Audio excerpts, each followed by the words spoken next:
नमो अर्हन्ताणं नमो सिद्धाणं नमो आयर्याणं नमो उवच्छायाणं नमो लोये सवसाहूणम् ऐसो पंच नमुक्कारो सर्वपावपनाशनो मङ्गलानं च सव्येसिं पठमं हवै मङ्गलम् पठमं हवै मङ्गलम्।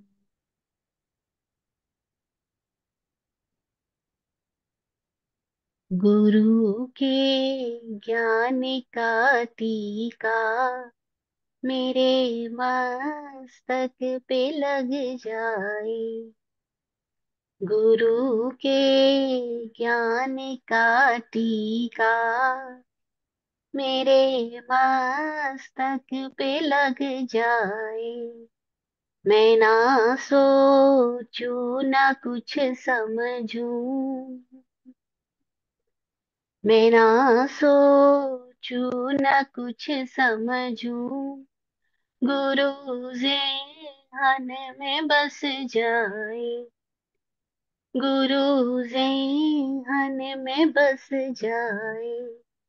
गुरु के ज्ञान का टीका।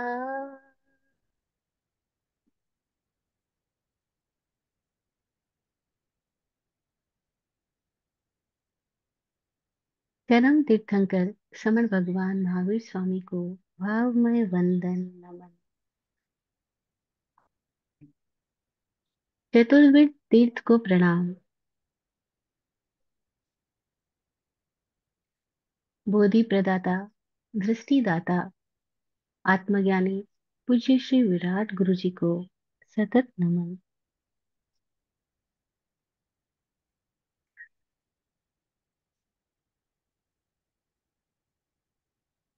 सतत सिंचन करने वाले स्वामी विकास जी को सतत प्रणाम। ओम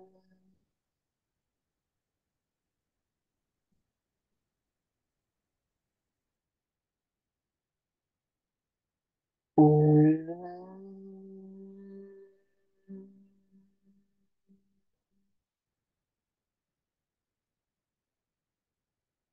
ओम।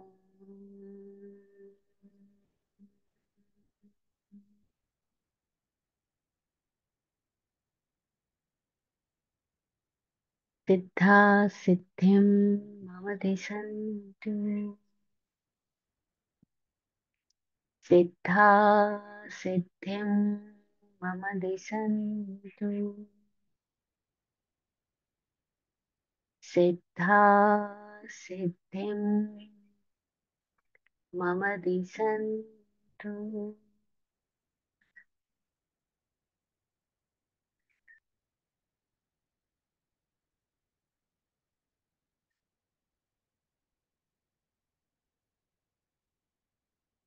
वाचिक उमा स्वाति जी की प्रज्ञा को नमन।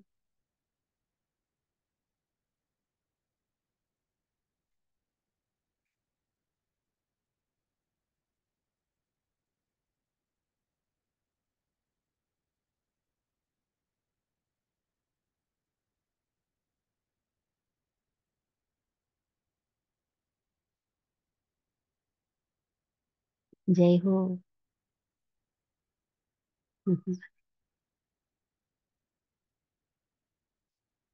श्रवण भगवान महावीर स्वामी, उनके वचन हमारे लिए आधार है।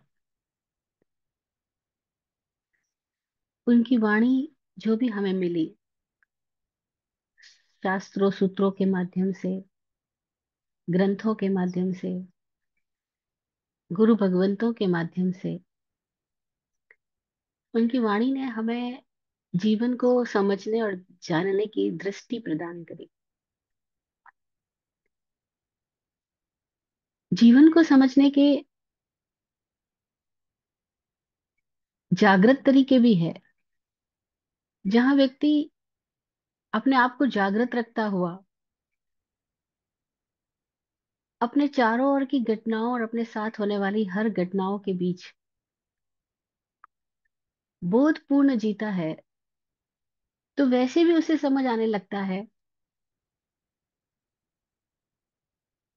कि ये जो जीवन है, यह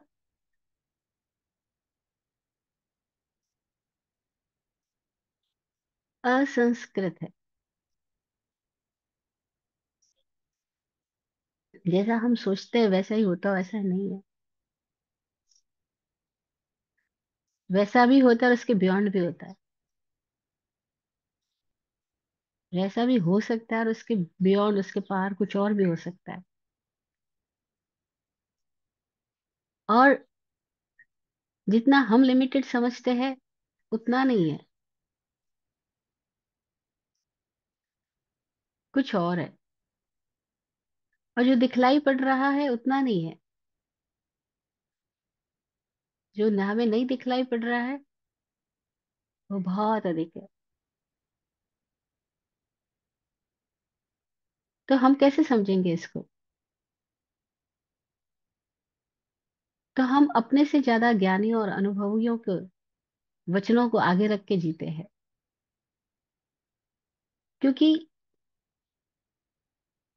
हो सकता है हम किसी क्षेत्र में कुछ दक्षता हासिल कर ले, हमारा कोई टैलेंट हो किसी पर्टिकुलर फील्ड में,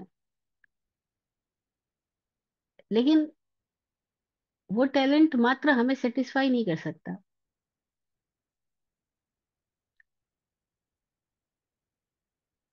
हम तब तक सेटिस्फाई नहीं होते जब तक हम सॉल्व नहीं हो जाते, हम खुद सॉल्व नहीं हो जाते।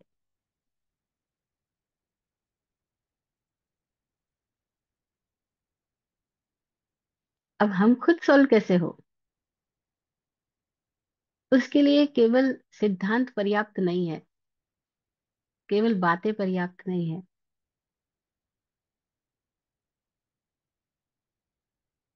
सिद्धांत और बातें हमारी कुछ अंडरस्टैंडिंग में डेवलपमेंट कर सकते हैं, लेकिन यही इनफ नहीं है।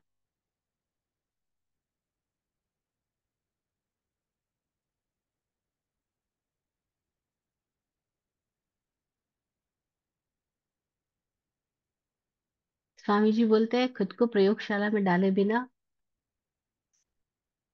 परिवर्तन नहीं आएगा। और ये बात वो बार बार बोलते हैं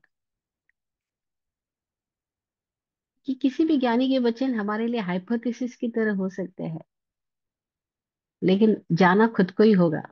प्रयोग खुद के जीवन पे ही करना होगा। और वो प्रयोगशाला जीवन की जीवन ही होगी, कुछ और नहीं हो सकती, बाहर नहीं हो सकती, अपने ही अंदर होगी।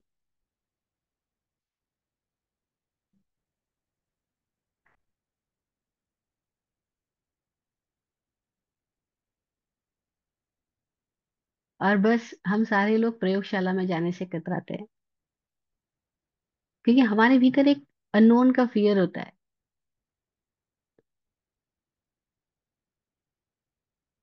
तो जो नोन है हम उसको पकड़े रखना चाहते हैं, और बस वही पकड़ हमें सीमित बना देती है।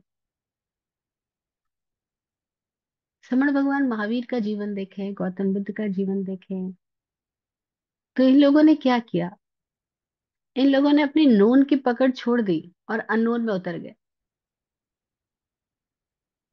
जानने की जिज्ञासा तो उनमें भी बहुत गहरी थी, हम में भी कहीं है,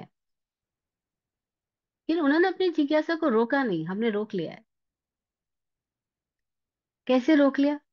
हमने किसी की बातों को मान करके रोक लिया। लेकिन उन्होंने किसी की बातों को माना नहीं, उन्होंने कहा खुद जानूंगा। क्योंकि मानने से संतोष नहीं हुआ, समाधान नहीं हुआ। मानने से खुद के अंदर कोई रूपांतरण नहीं आता। जानने की प्रक्रिया में रूपांतरण घटित होता है, मानने में कुछ रूपांतरण नहीं होता। हम वही बने रहते हैं, हम कुछ भी मान ले, हमारे में बदलाव नहीं आता। और जानने की प्रक्रिया में, जो कि खुद को झोंकना होता है, खुद को छोड़ना होता है, बस तब परिवर्तन आता है।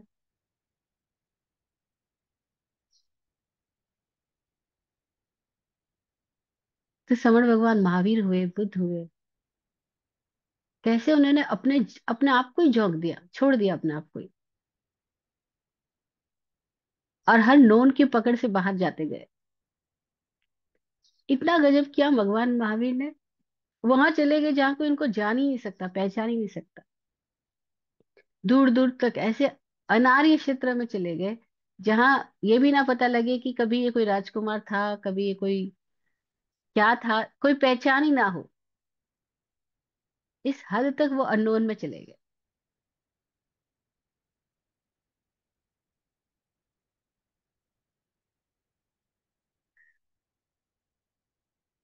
जरा सी भी पहचान की पकड़ ना रखे। और हम सारे लोग पूरी जिंदगी अपनी पहचान की पकड़ बनाए रखना चाहते, और वो पहचान जो बेसलेस है,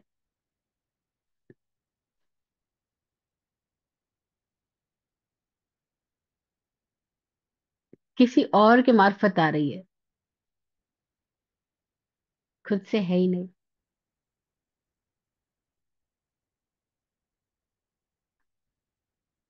तो उनके भीतर जो जिज्ञासाएं थी, वो जीवंत रही। और उनकी जिज्ञासाओं ने उनके भीतर जो आग पैदा करी, जो प्यास, जो तड़प पैदा करी, उसने इस जीवन के रहस्यों का उद्घाटन भी किया। और तब वो ये जान पाए कि ये जगत क्या है, ये सृष्टि क्या है, ये जीवन क्या है। मैं हूं तो अन्य भी क्या है, मुझसे विपरीत भी क्या है। और तब बड़े अद्भुत दर्शन जो महावीर के भीतर से प्रकट हुआ, और जिसकी जरा सी अभिव्यक्ति हमारे पास मिली हमें, वो बताती है कि भगवान ने इस पूरे जगत को, पूरे लोक को तब षड द्रव्यात्मक जाना, छह द्रव्य रूप बताया। वो उनके दर्शन से आई बात है। हमारे लिए ये बात हमारे दर्शन से नहीं आई हुई है, हमारे लिए ये बात हमारे आ, भगवान ने बोली है, इसलिए हम मान रहे हैं। बहुत बड़ा अंतर है। हमारे लिए ये बात हमारी जिज्ञासा के समाधान के रूप में नहीं आई है। हमारे लिए ये बात है कि क्या पता प्रश्न भी हमारे भीतर नहीं उठा है, और खाली हमने भगवान महावीर के वचनों को पढ़ करके या सुन करके जान लिया है कि उन्होंने इस लोक के बारे में बताया, इस जीवन के बारे में बताया, इस सृष्टि के बारे में बताया, और उन्होंने बताया कि ये षड द्रव्य रूप है।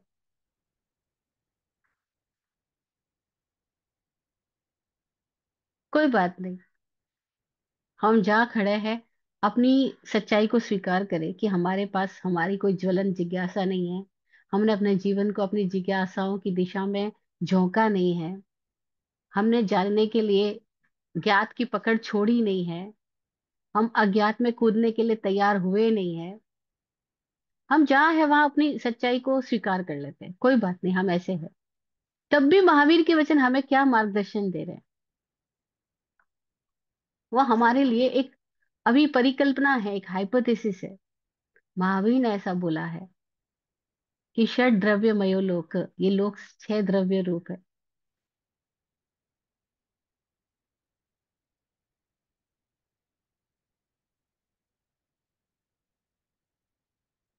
अब हम इन वचनों में संदेह नहीं कर सकते, क्योंकि हम उस लेवल पे ही नहीं है कि हम कोई संदेह करें। लेकिन हम समझने के लिए अपने आप को ओपन कर सकते हैं। हम समझने की दिशा में भी जान सकते हैं। कोई बात नहीं, हम समझने के बाद चाहे हम छोटे छोटे से मानसिक स्तर वाले क्यों ना हो, छोटे से मति ज्ञान के स्तर पर ही क्यों ना हो, हम वहां से भी समझ करके यात्रा शुरू कर सकते हैं।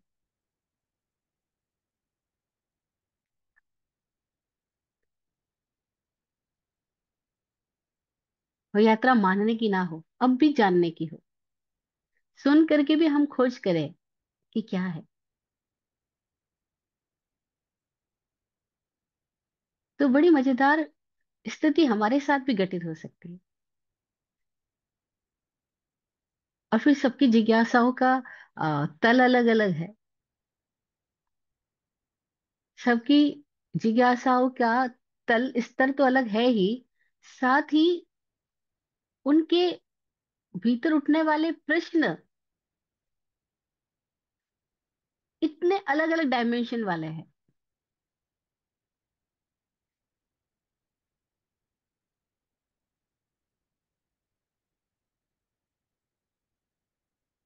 कि इन लोगों को क्यों फिजिक्स पसंद आता है, किन्हीं को केमिस्ट्री पसंद आती है, किन्हीं को मैथमेटिक्स पसंद आती है,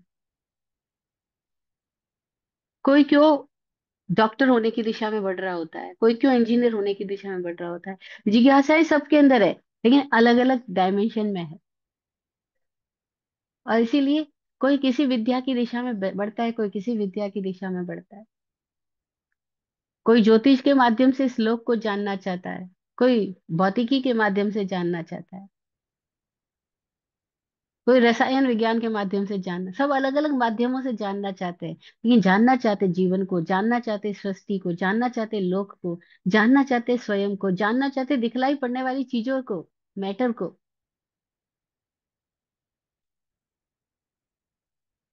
तो ये जानने की इच्छा सबके भीतर है, चाहे अलग अलग तल पे हो, चाहे अलग अलग दिशाओं से हो, अलग अलग आयामों से हो। कैसी अद्भुत जिज्ञासा उनमें रही होगी श्रमण भगवान महावीर ने, कि उनके भीतर से ये रहस्य उद्घाटन हुआ।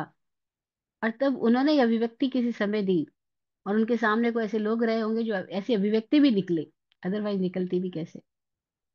क्योंकि कोई तो सामने उस तल के व्यक्ति रहे होंगे, उनकी ऐसी जिज्ञासाएं रही होगी कि भगवान ने उनको समझाने के लिए बताया कि लोक का स्वरूप क्या है।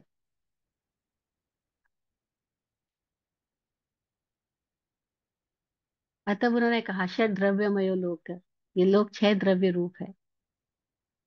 ये पूरा जो जीवन है, पूरा जो अस्तित्व है, ये अस्तित्व को हम 6 आयामों से भी समझ सकते हैं। और भी आयाम रहे होंगे उनके दर्शन में, लेकिन हो सकता है वो जो हमें समझ में आ सके उस तरीके से उन्हें हमें समझाया होगा, या इतने में सारी बात समझाई जा सकती है इसलिए ऐसे समझा दी होगी। और तो वो 6 आयाम क्या बताया उन्होंने, ये लोग को कैसे समझाया। षड द्रव्यमयो, वो तो द्रव्य क्या है, वो षड 6 क्या है। आज हम उस दिशा में बढ़ेंगे। तत्वार्थाधिगम सूत्र के 4 अध्याय हम पूरे कर चुके। थोड़ी बहुत जितनी भी मेरे को जानकारी या समझ है, उस अनुसार मैंने उनकी व्याख्याएं करने की कोशिश करी। ना तो मेरी समझ पूरी है और ना मेरी अभिव्यक्ति का स्तर, फिर भी प्रयास रहा कि कैसे हम जीव तत्व को उसके अनेक आयामों से समझ सके। तो हमने उसमें काफी ज्यादा समय लिया, कोई 2 साल से ज्यादा हो गए 4 अध्ययन पूरे करने में। कोई बात नहीं, उसका हमें रंज नहीं है, क्योंकि जानने के साथ रूपांतरण हो, वो महत्वपूर्ण बात है। अब हम जो नई दिशा में जा रहे हैं, अब ये जीव तत्व के बाद अजीव तत्व की बात आने वाली है। ये 5वें अध्याय से मैंने लास्ट सेशन में बोला था, बिल्कुल अलग डायमेंशन में अब हम जाएंगे। ये एक तरह से साइंस की दिशा में जा रहे हैं अब हम। और एक मजेदार बात बताती हूँ। भगवान महावीर ने एक जगह बोला कि ज्ञान से विज्ञान का जन्म होता है। सवणे नाणे य विन्नाणे, पचक खाणे य संजमे, अनन्न है तवे चेव वो दाणे अक्रिया सिद्धि। ये उन्होंने पूरा एक सीरियल बताया, एक क्रम बताया, या यूं कह दो एक फार्मूला दिया मुक्ति का। तो वहां पहला तल पे दिया सुनना, सवणे, सुनना। दूसरे तल पे बात आई सुनने से क्या होगा, तो कहा ज्ञान। और फिर कहा ज्ञान से क्या होगा, तो कहा बोला विज्ञान। विज्ञान का मतलब ज्ञान की किसी विशिष्ट शाखा में जाना भी है, और विज्ञान का मतलब है उस ज्ञान को विविध आयामों से जानना भी है।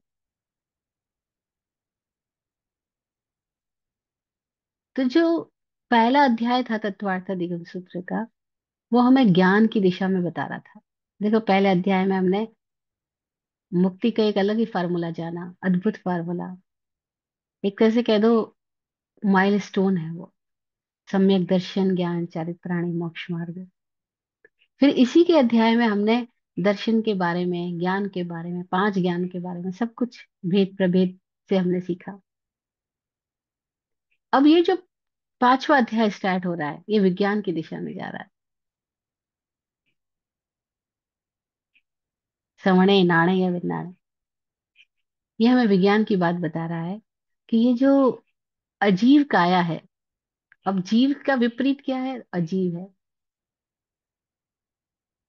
विपरीत इसलिए क्योंकि हमें अपने आप को समझने के लिए भी, जैसे इन आंखों को अपने आप को देखने के लिए भी कोई आईना चाहिएगा, कोई माध्यम चाहिएगा, कोई अपने सामने कुछ चाहिएगा जिससे आंखें खुद को देख सके। तो इस जीव को खुद को जानने के लिए भी कोई ऐसी चीज सामने है क्या जिससे रिफ्लेक्ट होकर वो खुद को जान रहा है। हाँ ऐसा है, क्योंकि अस्तित्व विपरीत के बिना संभव ही नहीं है। तो इस जीव के विपरीत क्या बात हुई, तो इसको समझाने के लिए अजीव तत्व नाम दिया।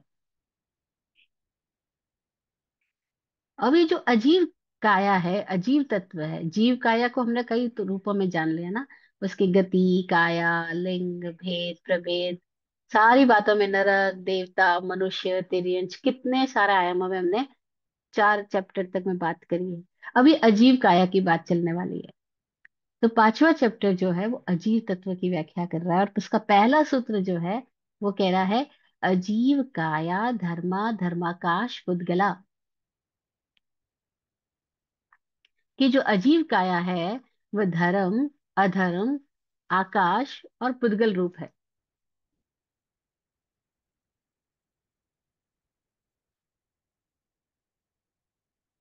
अजीव काया धर्मा धर्माकाश पुद्गला, धर्म का रूप है, अधर्म का रूप है, आकाश का रूप है, और पुद्गल का रूप है अजीव काया। अब ये और भी एक नया क्वेश्चन पैदा हो गया हमारे अंदर कि धर्म को हम जीव तत्व बात बता रहे हैं, और ये कौन सी बात कर रहे हैं। तो यहाँ हमें फिर से धर्म को समझना होगा। ये धर्मास्तिकाय की बात कर रहे हैं यहाँ पे। अस्तित्व को जानने का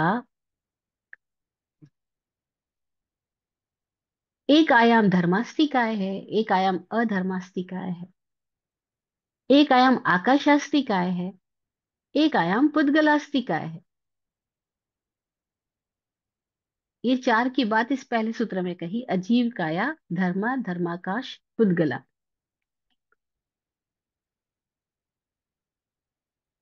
चार बात बोली है, धर्मा, अधर्मा, आकाश और पुद्गला। अभी जीवास्तिकाय की बात नहीं करी, वो नेक्स्ट सूत्र में करिए, द्रव्याणि जीवाश्च।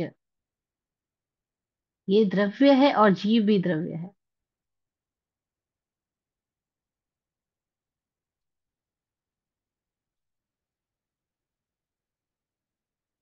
अब ये द्रव्य है, इसकी क्या मतलब हुआ, इसको द्रव्य ही क्यों कहा। तो भगवान महावीर एक ऐसे व्यक्ति हुए हैं जिसको आज हम भगवान कह रहे हैं। स्वामी जी और अनुभवी लोग कहते हैं, स्वामी जी बात बार बार बोलते हैं कि हमने जो सही अर्थों में मनुष्य हुए हैं उनको भगवान कह करके अपने आप को उनसे अलग कर दिया, ताकि हम ये अपने आप में कैटेगराइज पैदा कर देते हैं कि भाई वो तो महान हुए क्योंकि वो तो भगवान हुए, और हम साधारण इंसान हैं। जबकि वो हमसे डिफरेंट नहीं थे, वो भी हमारे जैसे ही इंसान थे, पर वो सही अर्थों में मनुष्य हुए, सही अर्थों में इंसान हुए। और अभी हम अपने भीतर की पशुता से बाहर नहीं आए, तो हम खुद को इंसान बताने के लिए उनको भगवान बता देते हैं, क्योंकि हम पशु है ये हम स्वीकार नहीं कर सकते। और वो हमारे जैसे इंसान है, अगर ऐसा ही हम कह दे तो हमारे को अपने भीतर कोई कॉम्प्लेक्स आ जाएगा कि फिर हम क्यों नहीं हुए। तो हम एक पहले से उनको ऊंचा रख देते हैं, ताकि हम उनकी पूजा तो करें लेकिन उनके जैसे होने की बात ना करें।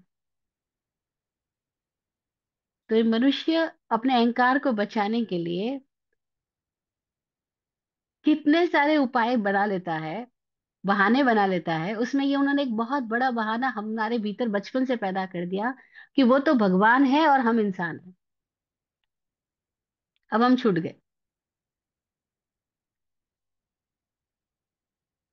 और अगर हमें पता लगे वो भी हमारे जैसे कोई हमारा क्लास फेलो है और वो हम उनके भीतर कोई घटना हुई है, वो एक सजग हो गया है और उसने जीवन को जान लिया है और हम नहीं जान पाए, तो हमारे भीतर एक सवाल पैदा हो जाएगा, अरे फिर मैं क्यों, मैं भी जान सकता हूँ अगर ये जान सकता है तो। लेकिन नहीं, हम उस दिशा में जाए नहीं, उस दिशा में अपने आप को जाने से रोक ले, इसलिए हमने बहाना कर लिया कि नहीं वो तो भगवान हुआ, वो तो अवतार है, वो तो पैगंबर है। और आज भी हमको ऐसे सिखाया जाता है कि वो तो पुण्यवान है, तुम नहीं हो। ऐसा भेद डाल दिया गया हमारे भीतर कि वो तो पुण्यवान है बस। ऐसा कहने से क्या हुआ, हम बच गए।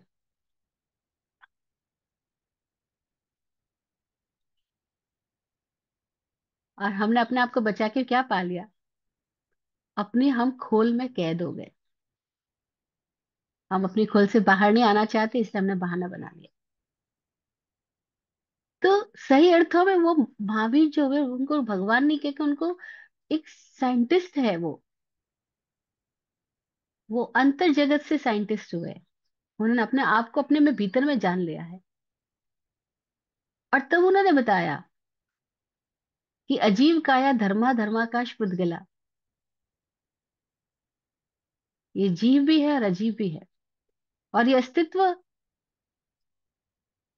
धर्म रूप है, अधर्म रूप है, आकाश रूप है, पुद्गल रूप है। अब ये खोज उस समय उनके भीतर डेवलप हुई, कितनी अद्भुत बात है। आज भी हमारा अभी तक का जो ये भौतिक विज्ञान है, ये हाइपोथेसिस तो कर रहा है, परिकल्पना तो कर रहा है, लेकिन अभी भी समझ नहीं पाया है कि अस्तित्व में गति क्यों है, स्थिति क्यों है। और गति भी और स्थिति भी है। आकाश क्या है, अभी भी उसके लिए ये खोज का ही विषय बना हुआ है।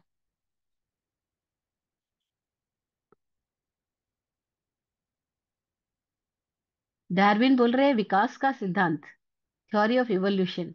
वो कह रहे हैं कि जीव विकसित हो रहा है, यानी गति कर रहा है। विकसित होने का मतलब ही गति करना है। अब गति कर रहा है तो गति किस आधार पे हो रही है, गति का तत्व क्या है, गति का रूप क्या है, गति में सहायक कोई निमित्त कोई प्रेरणा क्या है, वो नहीं खोज पाए। तो वैज्ञानिकों ने कल्पना की कि शायद ईथर है कोई। पहले ये परिकल्पना के रूप में आया, शायद कोई तत्व है, कोई द्रव्य है जो पूरे आकाश में बिखरा हुआ है, जिसकी वजह से गति हो रही है। क्योंकि गति हो रही है तो कोई तो कारण होगा। लेकिन महावीर ने बताया हाँ गति है, और उसका सहायक तत्व भी है। कैसे, जैसे मछली तैर रही है, लेकिन तभी तैर पा रही है जबकि पानी है। पानी नहीं है तो कहाँ तैरेगी, कैसे तैरेगी। तैरने की क्षमता है इतने सारे जीवों में, लेकिन पानी आधार है तो तैर पा रहे। ऐसे ही पूरे जीवन में जो भी गति हो रही है, उस गति का कोई आधारभूत तत्व है क्या, कोई गति में सहायक, प्रेरित प्रेरित करने वाला, कोई गति में सहयोगी तत्व है क्या? हाँ है। और वो द्रव्य है। द्रव्य है यानी मौजूद है। बातचीत में नहीं कर रहे हम खाली, उसका अस्तित्व है। और द्रव्य है इसका मतलब क्या हुआ? कि वो ऐसा कोई सब्सटेंस है जो इंडिपेंडेंट है, जो अपने आप में है। उसके होने के लिए, उसकी मौजूदगी के लिए किसी डिपेंडेंसी की जरूरत नहीं है कि वो किसी और पर निर्भर है। वो अपने आप में मौजूद है, वो द्रव्य है।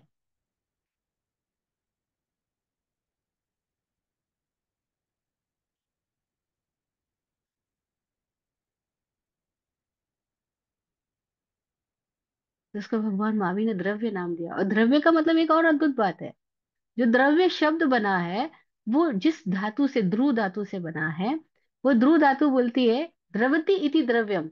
जो तरल है वो द्रव्य है, द्रवति है। मतलब वो, हम ये नहीं कह सकते वो कोई ऐसा तत्व है जो जड़ है। जड़ है इन द सेंस कि वो ठहर गया है, नहीं। वो मौजूद भी है और वो तरल भी है, यानी प्रतिपल बह भी रहा है। जैसे हम पानी की बात कर रहे हैं कि मछली पानी में तैर रही है, तो पानी एक पदार्थ, एक द्रव्य है, और वो तरल है। और वो तरल है और नित्य है। मछली को पता लगे या ना लगे कि वो पानी के आधार पे तैर रही है, लेकिन वो तैर इसीलिए पा रही क्योंकि पानी है। तो ऐसे ही ये पूरा अस्तित्व जो है वो गति रूप है। पूरे अस्तित्व के अंदर द्रव्य ऐसा है जिसको धर्म नाम दिया। और धर्म का मतलब का गति, धर्मास्तिका। और ये धर्मास्तिका क्या है?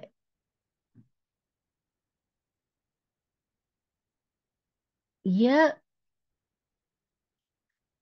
अस्तित्व का एक गुण धर्म है। पूरे एग्जिस्टेंस का एक गुण धर्म है, धर्म रूप होना। क्या ये हमसे अलग है?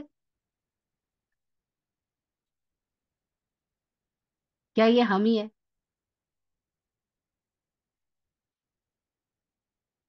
अब ऐसे बड़े सवाल आएंगे हमारे अंदर।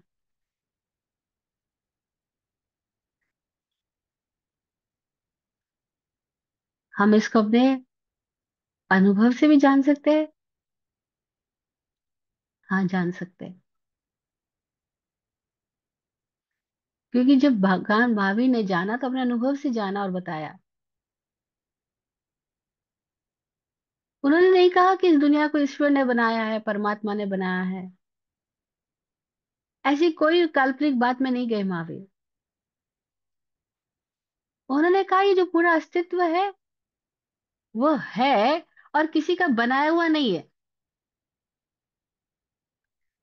क्योंकि अगर कोई बना सकता है तो कोई मिटा भी सकता है। और अगर कोई बना सकता है, कोई मिटा सकता है, तब तो ये डिपेंडेंट हो गया, फिर ये इंडिपेंडेंट नहीं हुआ। और अगर हमको या इस पूरी दुनिया को कोई बनाने वाला और कोई मिटाने वाला, कोई एक तत्व हो, कोई एक व्यक्ति हो, कोई एक परमात्मा हो, तो बड़ी अन्यायपूर्ण बात हो गई। फिर हमारा जीव होने का मतलब ही खत्म हो गया। फिर हम क्यों चेतन है? फिर तो हम सब भी जड़ हो गए, मशीन हो गए, किसी के हाथ की कठपुतली हो गए, खिलौना हो गए किसी के हाथ का।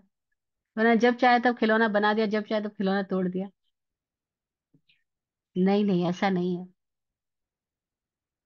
पूरा लोक स्वयं संचालित, स्वयं सिद्ध अस्तित्व है। अतः उन्होंने बात बताई कि धर्मास्तिकाय है, अधर्मास्तिकाय है। अस्तित्व का एक लक्षण है, वो गति रूप है। अस्तित्व के और दूसरे लक्षण रूप भी है कि वो स्थिति रूप भी है।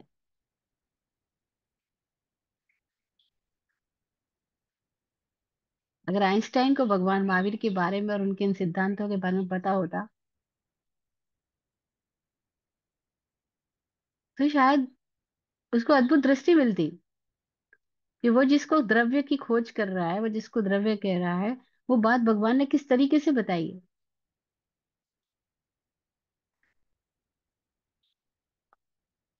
लेकिन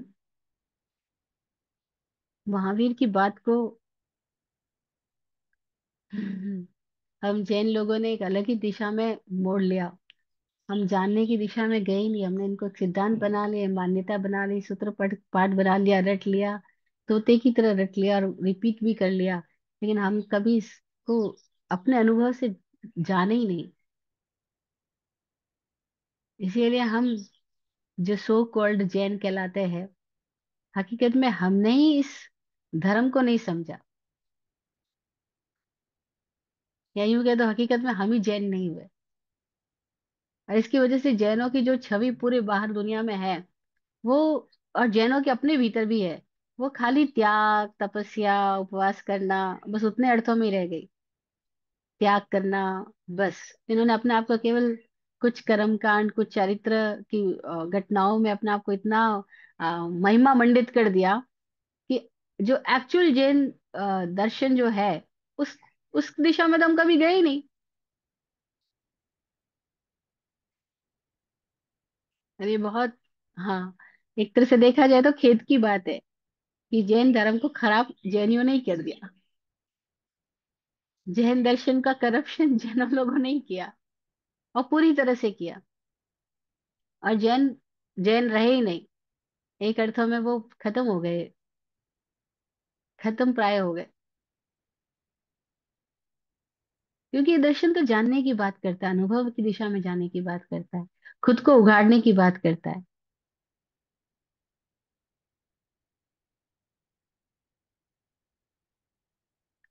और तब खोज की दिशा में जाने वालों के लिए ये महावीर के सूत्र माइलस्टोन की तरह बनते हैं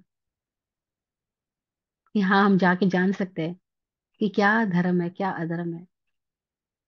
तो उन्होंने कहा, जो स्थिति है, जो जड़ता आती है, जो रोकना है, जो बाधा तत्व है, वो अधर्म है, अधर्मास्तिका है। और ये अजीव काया है।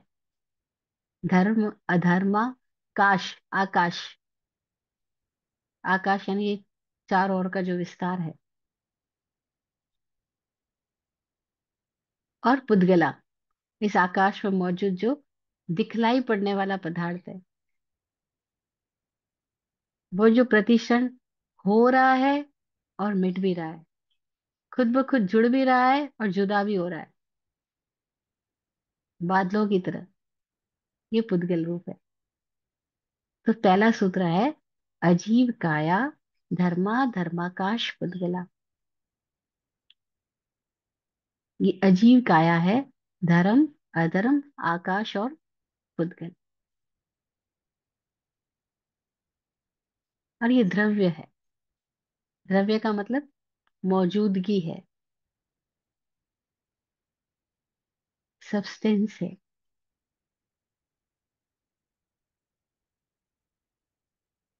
मतलब वस्तुत्व रूप है।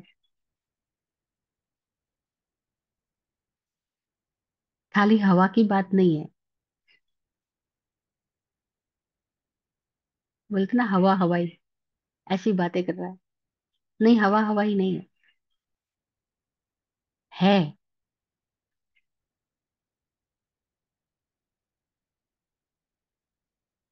है, धर्मास्तिकाय, अधर्मास्तिकाय, आकाशास्तिकाय और पुद्गलास्तिकाय। और ये क्या है? द्रव्याणी, जीवाश्च। ये द्रव्य है और जीव भी द्रव्य है। और द्रव्य होने का मतलब क्या बताया? थर्ड सूत्र बोलता है अब इसका, नित्य अवस्थितान्य रूपाणी, कि नित्य है, अवस्थित है और अरूपी है। अब एक और नई बात आ गई, अरूपी है। इन आंखों से दिखाई नहीं पड़ सकते, रूप में नहीं है। कोई पर्टिकुलर आकार में नहीं है कि हम पहचान लें कि ये धर्म है, ये अधर्म है, ये आकाश है, हम पर्टिकुलर आकार में इसको बांट के देख लें। नहीं, अरूपी है। और ये हमारे लिए बहुत कठिन बात हो गई, क्योंकि अब तक हमारी दृष्टि जो केवल वो रूपों को, आकारों को देखने तक के लिए ही ट्रेंड है। अरूप को भी देखा जा सकता है क्या? अरूप को भी महसूस किया जा सकता है क्या? उस दिशा में हमने अपने आप को ट्रेन ही नहीं किया है। और बिल्कुल जरा सी बात है, अभी हवा है, हमें महसूस हो रही है, लेकिन आकार कहाँ दिखाई पड़ रहा है?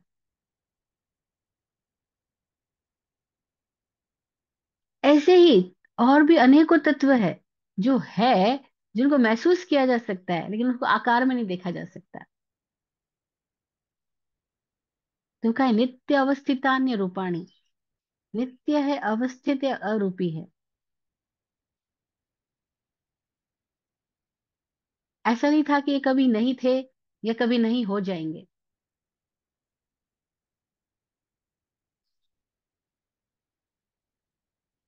जो अबना और अबिगड़क, जो अनबना है, जो बनाया नहीं गया है, और जिसको मिटाया नहीं जा सकता है, वो द्रव्य है। कुछ चीजें जो अभी तक हमारे अनुभव में आती है, वो चीजें होती है जिनको हम बनाते भी और मिटाते भी है। जिनको हम बनते हुए भी देखते हैं, मिटते हुए भी देखते हैं। जिनको हम उगते हुए भी देखते हैं, खिलते हुए भी देखते हैं। ये पैदा भी हुआ, ये मरा भी। हम इतना ही देख रहे हैं। लेकिन इसके सिवा कुछ और ऐसी स्थितियां भी है जो ना पैदा हो रही है ना मर रही है, जो सदा है। हाँ है। जो ना जन्म ले रही है ना मर रही है, जो सदा है, वो द्रव्य है।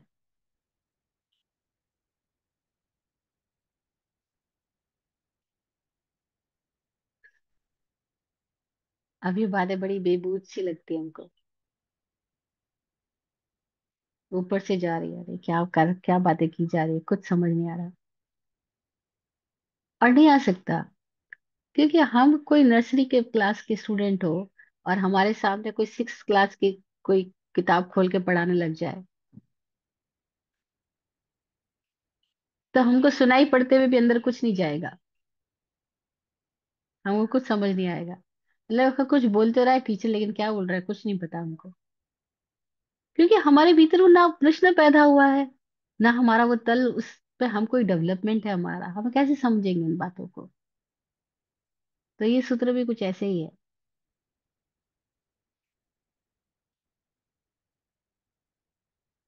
क्यों भगवान ने द्रव्य की बात कही होगी? ये द्रव्य की बात कहाँ से आई होगी? ये अजीब काय की बात कहाँ से आई होगी?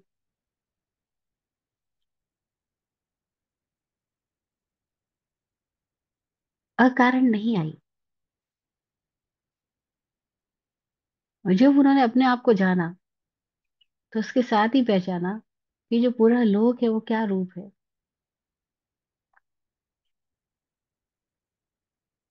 कैसे बना है, क्या ये नित्य है या अनित्य है, क्या ये अवस्थित है या अनवस्थित है, क्या ये दिखलाई पड़ रहा है जितना ही है या उसके सिवाय भी है?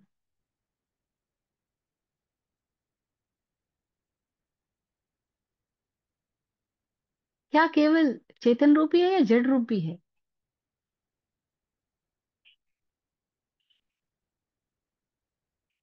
और तब उनके भीतर से ये बातें निकली, ये अनुभव से पैदा हुआ, दर्शन से जन्म हुआ इन सूत्रों का। उन्होंने कहा नहीं, ये नित्य रूप है, उसको द्रव्य कहा। और जो बदल रहा है, उसको द्रव्य की पर्याय कहा। जो परिवर्तन घटित हो रहा है, जो लहरें दिखाई पड़ रही है, वो कोई तो सागर है ना, तभी लहरें हुई। तो कहा जो लहरें दिखाई पड़ रही है वो पर्याय है, और जो कोई समुद्र है जिसमें लहरें पैदा हो रही है, वो द्रव्य है। ऐसा एग्जाम्पल से हम समझ रहे हैं, दृष्टांत से। कैसे द्रव्य और पर्याय को समझे? तो समुद्र है और लहरें भी है। लहरें उठती हुई गिरती हुई हमें नजर आती है, और वो जिसमें उठ रही है, जिसमें गिर रही है, जो कुछ उसका आधार बना हुआ हमें दिखलाई नहीं पड़ रहा, क्योंकि हम भी लहर लहर देख रहे हैं, हम भी भंग भंग देख रहे हैं, टुकड़ों टुकड़ों में जान रहे हैं। हमारे भीतर एक अभंग दर्शन डेवलप नहीं हुआ है। और जिसके भीतर अभंग दर्शन डेवलप हुआ है, किसके भीतर डेवलप हुआ? जिसने केंद्र तत्व को खोजा। ये केंद्र क्या है? अगर लहरें है तो कहाँ से उठ रही है? विचार आ रहे तो आ कहाँ से रहे? जो उद्गम स्रोत की तरफ बढ़ गया। गंगा दिखाई पड़ रही है तो पैदा कहाँ से हुई? कहीं से तो ये निकल रही होगी। जो गंगोत्री की दिशा में बढ़ा, इसका उद्गम स्थान क्या है? ऐसी जो केंद्र स्थान की खोज में गया, उसकी वजह से समझ आया, अरे केंद्र है जो नित्य है, अवस्थित है, अरूपी है, और उससे ये सारी चीजें प्रकट भी हो रही है, परिवर्तन भी हो रहे हैं। तो उन्होंने कहा दोनों चीजें साथ साथ है। एक द्रव्य को रूप समझो, एक पर्याय रूप समझो। और तब अस्तित्व को अनेक आयामों से समझते हुए उन्होंने बताया कि गति रूप भी है, जड़ता रूप भी है, ठहरने के रूप में भी, स्थिति रूप भी है। क्योंकि गति है और बाधा भी है। हम देखते हैं, नदी बह रही है, बीच बीच में चट्टानें पड़ी है, पत्थर है, और ये पत्थर और चट्टानें नदी के बहाव को रोक नहीं रहे हैं, बहाव को दिशा भी दे रहे हैं, और बहाव को बढ़ावा भी दे रहे हैं, और रोक भी रहे हैं। और बस ऐसे ही सारी मौजूदगी है। यहाँ गति भी है, लेकिन कोई तो है स्थिर तत्व भी जिसके आधार पे गति हो रही है, हाँ वो भी है। तो धर्मास्तिकाय अधर्मास्तिकाय, और ये हो क्या रहा है? आकाश में। आधार क्या है? आकाश। स्थान कौन दे रहा है? उसको आकाश बोला। ये आकाश है। और इसमें जो दिखलाई पड़ रहा है वो क्या है? वो पुद्गल है। पुद्गल का मतलब क्या है? पुद्गल। इतनी अद्भुत बात। ये जो शब्द दिया है भगवान ने, उन्होंने कहा ये एक ऐसा तत्व है जो निरंतर बन मिट रहा है, निरंतर जिसमें बनना मिटने की प्रक्रिया जारी है, लगबुझ की तरह है। ये पुद्गल है। ये संयोजन वियोजन वाला है।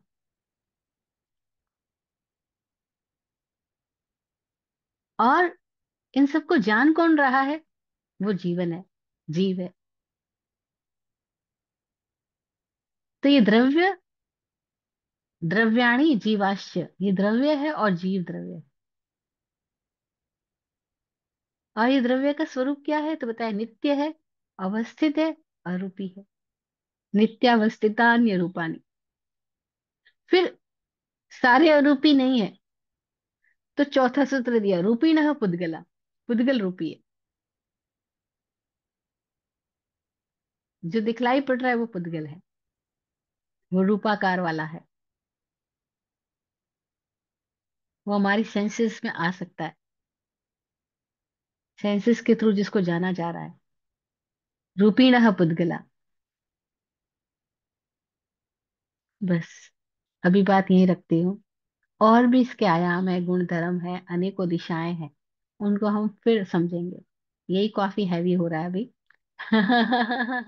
तो अभी मैं इस बात को, इस टॉपिक को यहीं पे छोड़ती हूँ। 4 सूत्र की बात हमने करी है। आगे 5वें सूत्र से फिर और अनेक आयामों से इन्हीं तत्वों को हम समझ रहे होंगे, क्योंकि 5वां अध्याय अजीव काया के बारे में है। और जीव तत्व अजीव तत्व के बगैर नहीं है। अस्तित्व सदा ही अपने विपरीत को भी साथ लिए हुए होता है।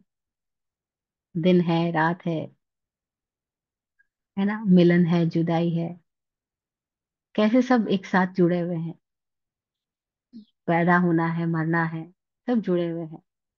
तो कैसे गति और स्थिति को भी हमें समझना, अनेक आयाम है समझने के। हमने आज बिल्कुल जरा सी बात करी है, लेकिन इसको और भी कई दिशाओं से फिर से हम इसको समझने की कोशिश करेंगे। लेकिन आज के लिए इतना ही रखते हैं। और किसी का कोई प्रश्न है तो उसको इनवाइट करते हो। गुरु जी का दुआ पाठ सबके लिए। आप फूलो फलो हो जिंदगी मखमल मुलायम। आप फूलो फलो हो जिंदगी मखमल मुलायम। आपकी हर खुशी पर है हमारी जान सदके। दुआ करते हैं चुपचाप दिल की थाप से हम। दुआ करते हैं चुपचाप दिल की थाप से हम। रहे जाते नवाजे हर घड़ी अरमान सबके। अमन और चैन से गुजरे आपका वक्त सारा। अमन और चैन से गुजरे आपका वक्त सारा। रुख पे खिलती रहे यूं रूह की मुस्कान खुल के। रुख पे खिलती रहे यूं रूह की मुस्कान खुल के। जय हो, जय हो, जय हो। सबका कल्याण हो।